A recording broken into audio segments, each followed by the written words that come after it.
اعوذ باللہ من الشیطان الرجیم، بسم اللہ الرحمن الرحیم۔ معزز ناظرین سامعین، السلام علیکم۔ آپ نے تھمبنیل دیکھا ہوگا تو اسے دیکھ کر آپ کے دل میں یہ خیال پیدا ہوا ہوگا کہ یہ میں حضرت عزیر علیہ السلام کے گدھے کی بات کرنے والا ہوں۔ نہیں، یہ بات نہیں، میں اس گدھے کی بات نہیں کرنے والا، میں حضرت رابعہ بصری رحمۃ اللہ علیہ کے گدھے کی بات کروں گا۔ لیکن پہلے دیکھ لیتے ہیں کہ حضرت رابعہ بصری رحمۃ اللہ کون تھی۔ حضرت رابعہ بصری سید گھرانے کی فرد تھی اور بصرہ میں رہتی تھی۔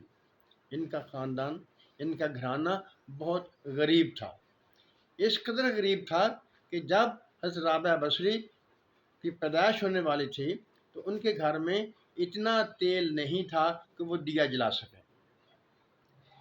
حضرت رابعہ بصری رحمۃ اللہ کی والدہ نے اپنے خاوند سے کہا کہ تم جاؤ ہمسایوں سے تھوڑا سا تیل مانگ کر لے آؤ تاکہ ہم کچھ روشنی کا بندوبست کر سکیں۔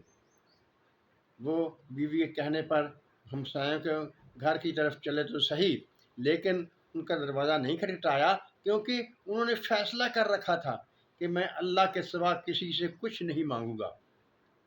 وہ راستے ہی سے واپس آ گئے اور واپس آ کر کہا کہ وہ دروازہ نہیں کھول رہے۔ لیکن ایک بات یہاں دیکھ لیجئے کہ انہوں نے یہ کہا تھا کہ وہ دروازہ نہیں کھول رہے، انہوں نے یہ نہیں کہا تھا کہ میں نے دروازہ کھٹکھٹایا وہ باہر نہیں آئے۔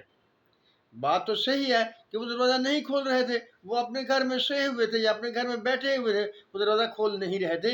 یہاں کسی جھوٹ کا ان کے ذمے لگانا وہ درست نہیں ہے۔ اسی طرح سے جب وہ واپس آ گئے تو اسی پریشانی میں بیٹھے ہوئے تھے تو انہیں اونگ آ گئی، نیند آ گئی، اور حضور اکرم صلی اللہ علیہ وسلم کی انہیں زیارت ہوئی۔ حضور اکرم صلی اللہ علیہ وسلم نے کہا کہ تم ایسا کرو کہ امیر شہر کے پاس چلے جاؤ اور اسے کہو کہ تم جو ہر روز حضور اکرم صلی اللہ علیہ وسلم کی خدمت میں درود شریف کا نذرانہ بھیجتے تھے، وہ جمعے والے دن تم نے نہیں بھیجا، لہٰذا اس سستی کی وجہ سے تم 4000 درہم انہیں ادا کرو۔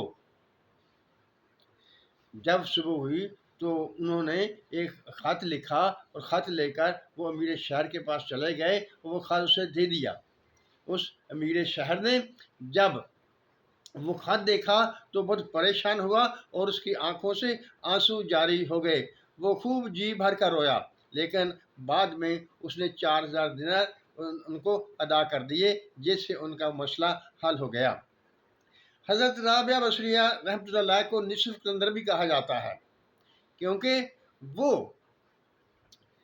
اللہ تعالیٰ کی عبادت میں ہر وقت مصروف رہا کرتی تھیں اور انہیں حضرت اللہ تعالیٰ سے عشق کی حد تک لگاؤ تھا۔ آہستہ آہستہ وقت گزرتا رہا اور حضرت رابعہ بصری رحمۃ اللہ کے والدین وفات پا گئے تو ایک ظالم شخص نے ان کو لونڈی بنا لیا۔ اب ان کی خدمت بھی کرنا پڑتی تھی اور اللہ کی عبادت بھی نہ کرنا تھی۔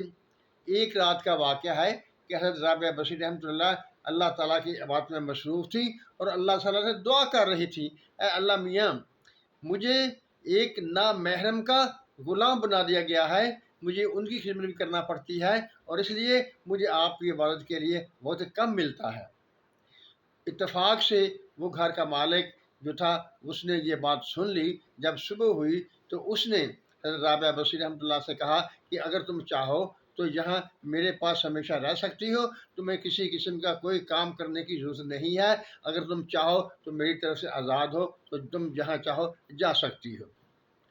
وقت گزرتا رہا اور حضرت رابعہ بصری رحمۃ اللہ کے دل میں خانہ کعبہ کی زیارت کا اور روضہ رسول پر حاضری کا شوق پیدا ہوا، تو انہوں نے سفر کے لیے وہ تیار ہو گئیں اور ساتھ گدا لے لیا۔ اس زمانے میں سفر بہت مشکل ہوا کرتا تھا، کیونکہ حضرت رابعہ بصری رحمۃ اللہ کا زمانہ جو ہے وہ پہلی صدی ہجری کا ہے۔ اس وقت اتنی سہولیات موجود نہیں ہوتی تھیں، سفر بہت کٹھن ہوتا تھا، دشوار گزار ہوتا تھا۔ جب وہ اپنا سامان زاد راہ لے کر حج کو چلیں تو راستے میں گدھا مر گیا۔